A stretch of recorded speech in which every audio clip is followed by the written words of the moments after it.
Brandon Nelson, TOH cleaning, CBN lead generation. I'm gonna be honest with y'all, it works.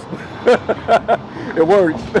Now, it might have been like a little, hiccups at first, and shoot, he would tell you that years ago. But like once he got flowing, like I'm telling y'all, pay the money, and you're gonna look up, and you're gonna be, hopefully you should be marketing, doing other stuff by yourself, and then you just gonna see emails coming in. Hey, you got this appointment. Bam, you gonna see another one. Hey, you got this appointment. You're like, hold on, how'd you?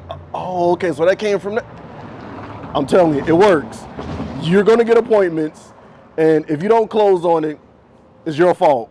To be honest with you, he has his app you can use. You can literally type it in, get the quote, send it over there to him, and you can get work. Like seriously, like look, I'm not one of these people saying, hey, look, do this, and you can be. I'm telling y'all, it worked. We did it. It works.